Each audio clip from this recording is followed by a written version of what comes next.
We're talking to Jim Ashby at the moment here at the Monday Night Community Show. Jim, what general sort of winter safety advice do you have for our listeners? Yeah, just a few things that we can touch on just to make sure that people are safe in the home during the winter.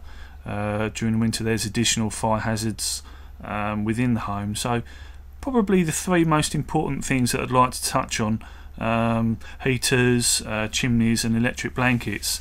Are probably the things that we come across not on a regular basis, but the things that probably cause the most problems this time of year. Heaters, well, always position heaters so that the back is against the wall and that they're facing into the room, and if possible secure them to the wall to prevent them falling over, and switch heaters off if they're not in a room, if you're not in the room itself, and always also when you go to bed, of course this is going to have an effect on your fuel bill as well, so quite important to make sure you turn off heaters that aren't being used in a particular room. Portable gas heaters should have the cylinders stored and changed outside or in a well ventilated atmosphere. Both gas and paraffin heaters should only be used in a well ventilated area because they consume oxygen from the atmosphere and can cause death or additional problems by asphyxiation or so if not adequately ventilated, these type of heaters can cause a problem within the home. And a big one, of course, is don't place heaters near curtains or furnishings, and never use them to dry clothes. Don't be tempted to put your clothes in front of an open fire. Really is going to cause a few problems, and it's just not worth it. So a little bit of consideration with your heaters within the home itself. Chimneys, well, it's a good time of year to get any open fires going. And I know a lot of people like to sit in the front room with an open fire roaring away, and it's always eye-catching and something that is quite popular within the home nowadays. And make sure that your chimney is swept before you start using your open fire. Make sure that it's swept by a professional, competent person before you start loading your fireplace. Certainly if you haven't used your chimney for a period of time, then really important that you get your chimney swept, and you should get your chimney swept at least once a year anyway, especially if you're burning coal, or at least twice a year if you burn logs, simply to reduce the amount of fuel that's sticking to the chimney breast itself and the chimney stack as well. So just make sure that your chimney is well maintained by a professional person, just to make sure that your house is safe whilst you've got your open fire going.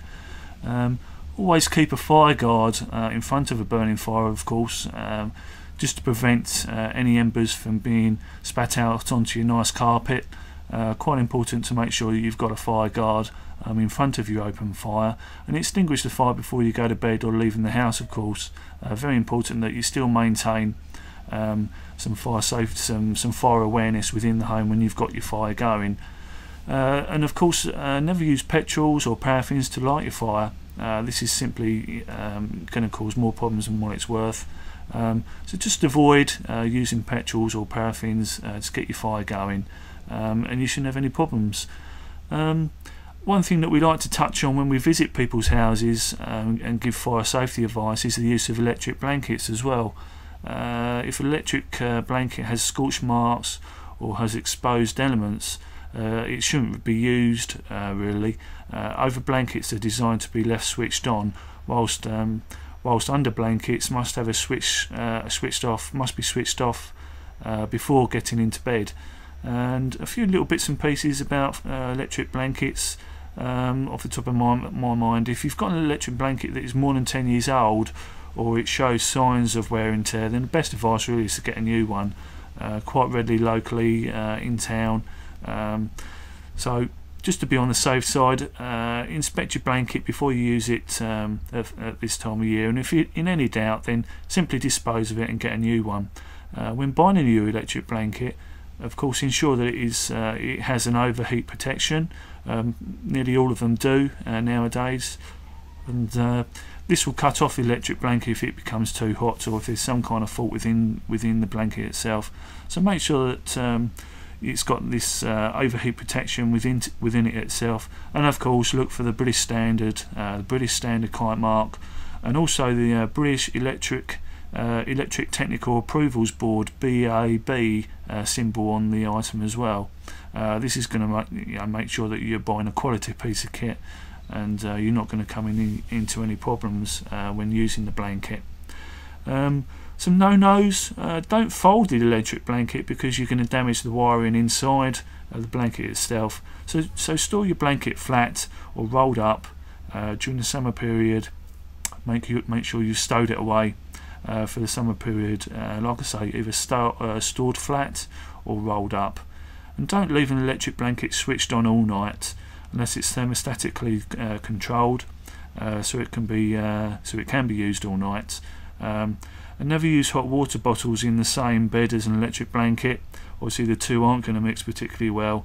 Even if the blanket is switched off, it can cause problems later on. So again, avoid the use of electric hot water bottles if you're using an electric blanket. So just a few little tips there during the winter period to keep yourself safe within the home.